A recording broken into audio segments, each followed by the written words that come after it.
Hey guys, this is Irene, and you're not going to see my face in this video. I did record this video, and I was going to splice, but then I accidentally deleted it, and I was like, well, what the heck, y'all? I just won't do it this way. I'll do it another way. So this is the way that we're doing this video. Right now, we are looking at a white man, and he is dressed in a mask, but a very realistic mask, as a black man.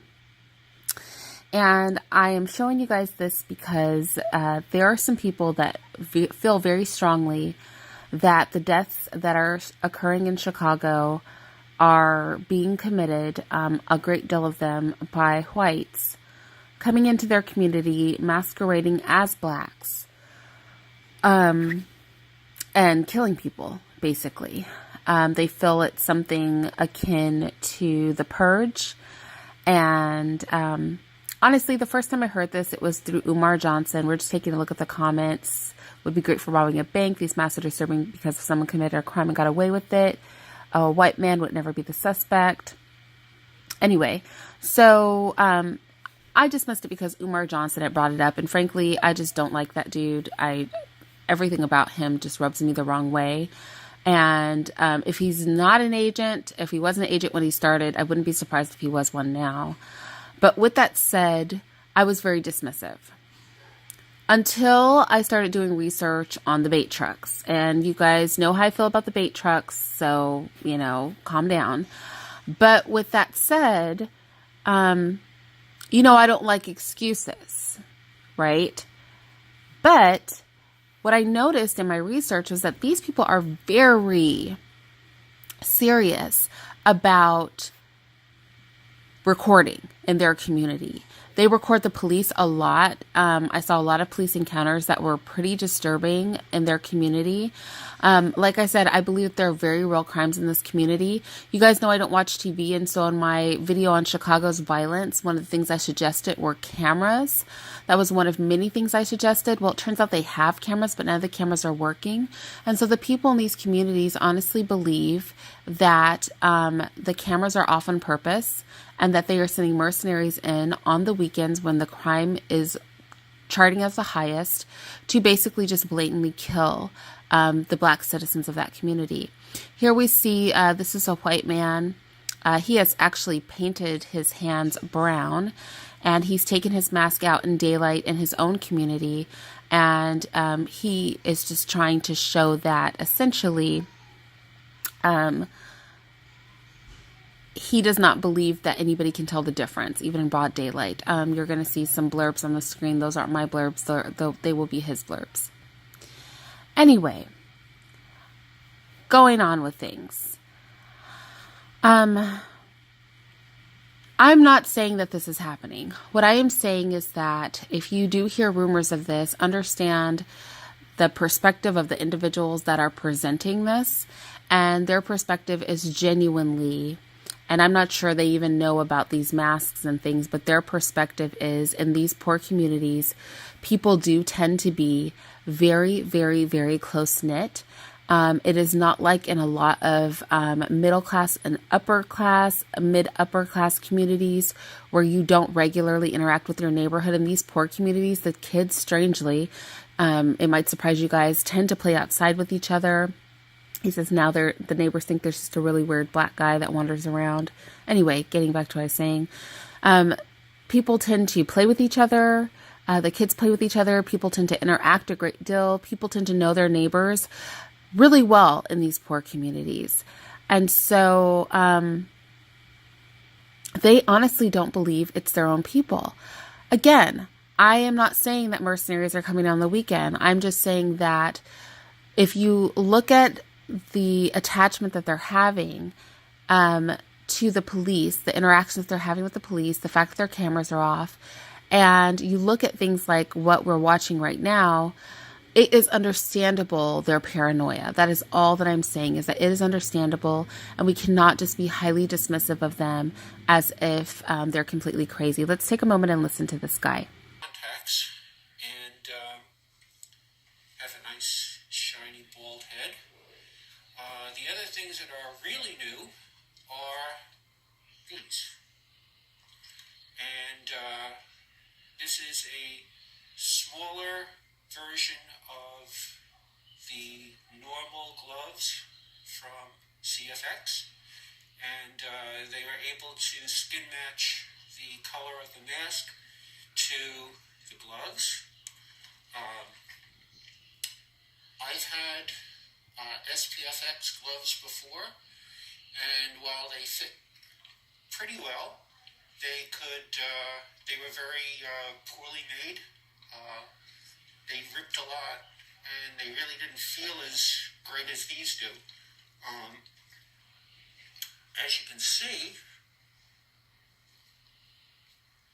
they really match the color of the mask very well, and they don't really look that big, so you can really get away with it.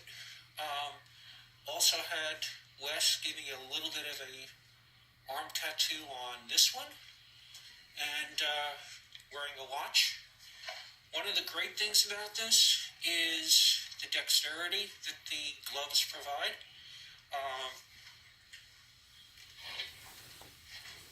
I was able to pick a coin up off the top of a desk, and I've also been able to lift off a coin from the bottom of the floor. So these are perfect. They look really great. They are pretty high. As you can see, they almost go to the elbow, and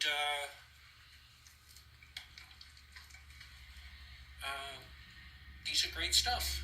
I've been waiting to get a pair of gloves that were a little smaller than the regular ones, so these are considered a smaller size, and feel really good. Okay, so I don't know what he meant by you could get away with it, but that's what he said. And so, I don't know.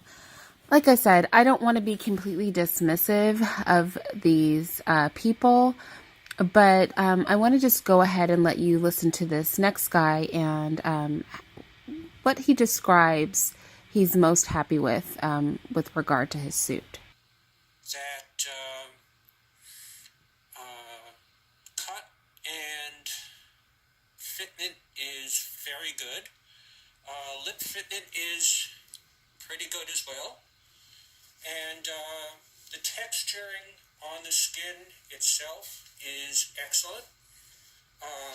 Ease had also done the hairing on this, and he did a great job on that as well.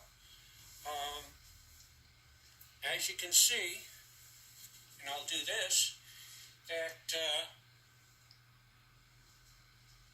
neck does not wrinkle as you move. And I'm going to go a little lower now to show you the bib. As you can see here, bib looks great. Put it with a shirt, you can almost put it down to the fourth button, so it looks really, really good. Detailing is great, looks perfect. Yeah, so there you go. I don't know what's going on with this, but yeah, here goes yet another guy. Again, I don't want to dismiss these people. I think I'm not saying that this is going on. I'm just saying that, I'm a person that likes to look at things from everybody's perspective. And when I look at this from everybody's perspective, I can understand what it is that these people are so concerned about.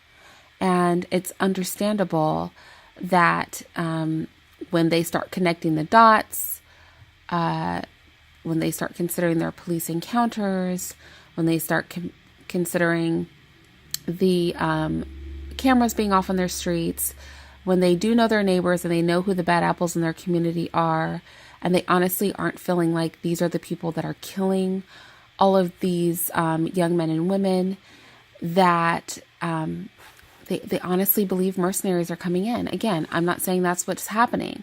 I'm just saying that I know I was quick to be dismissive of their claims, but I thought if you are hearing that sort of thing, this video might aid to helping you to understand exactly why it is that they feel that way, and that those feelings may be valid and realistic. I could see how, especially some of the better masks are with glasses. Yeah, that's just crazy, right? It's crazy. It's insane. So I just wanted to come to you guys with this video. It probably worked out that I wasn't on the screen, and I'm going to basically leave it here, but I do just want to show you guys one last thing, and that's going to be the fact that this is CBS News, I believe, and there we go. There was an actual crime that was committed with somebody wearing this mask, and the authorities were fooled into believing that the perpetrator was a black man. And I'm going to leave it there and attach some links below for you guys. Goodbye.